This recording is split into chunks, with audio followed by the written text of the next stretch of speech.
Les rivières à saumon représentent environ 2 % de l'ensemble des rivières du Québec.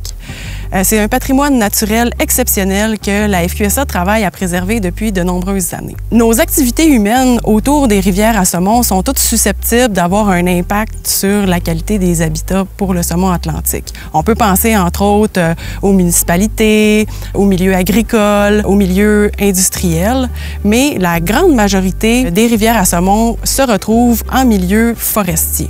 Il y a plusieurs enjeux relatifs à l'aménagement forestier durable. On peut penser entre autres aux coupes forestières, mais le grand objectif qu'on a à garder en tête, c'est de préserver l'intégrité du réseau hydrographique des rivières à saumon. Donc, avec la grande densité des chemins forestiers et des chemins multi-usages aux abords des rivières à saumon sur le territoire forestier, on remarque l'omniprésence des traverses de cours d'eau, communément appelées ponceaux. Pour avoir parcouru un peu le territoire, on remarque que ce réseau-là est très vieillissant. Il y a deux problématiques majeures qui sont reliées avec les traverses de cours d'eau qui peuvent impacter le saumon atlantique.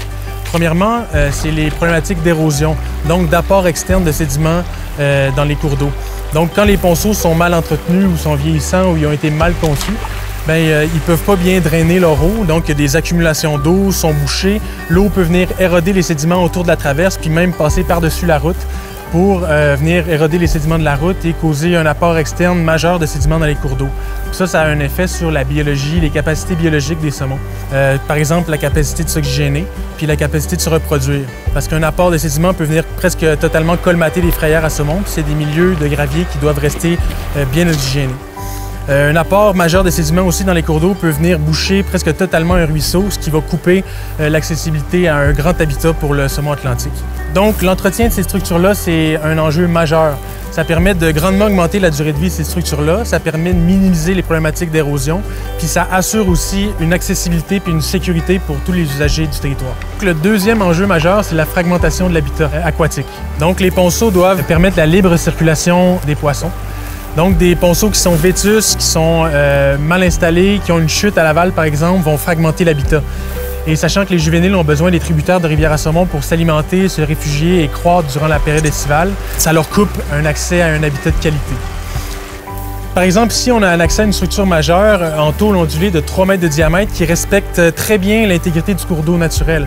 On remarque même que la présence de galets, de seuils naturels et de vortex de courant à l'intérieur de la structure. Puis ça permet très bien aux juvéniles de passer de part et d'autre de la structure et d'avoir un accès à une grande quantité d'habitat de qualité. Donc, en étant bien au fait de ces deux enjeux-là, ça amène la FQSA, de pair avec les organismes gestionnaires de rivières à saumon, d'entreprendre des projets d'acquisition de connaissances sur le territoire, plus spécifiquement ici, d'acquisition de connaissances sur les ponceaux. Donc, on fait des inventaires de ponceaux, on se rend sur le terrain pour prendre toutes sortes de données, toutes sortes de paramètres à ces structures-là, pour s'assurer qu'ils respectent la connectivité puis la qualité des habitats aquatiques. Dans un contexte d'aménagement forestier, il existe des exigences par rapport au maintien des bandes riveraines. Ces bandes-là sont donc super importantes pour la protection des habitats sensibles du saumon atlantique, qu'on parle des frayères, des habitats pour les juvéniles ou encore des refuges thermiques. Malheureusement, ces exigences ne sont pas toujours adéquates. C'est pourquoi la FQSA et les gestionnaires de rivières sont impliqués dans différents processus entourant la planification de l'aménagement forestier.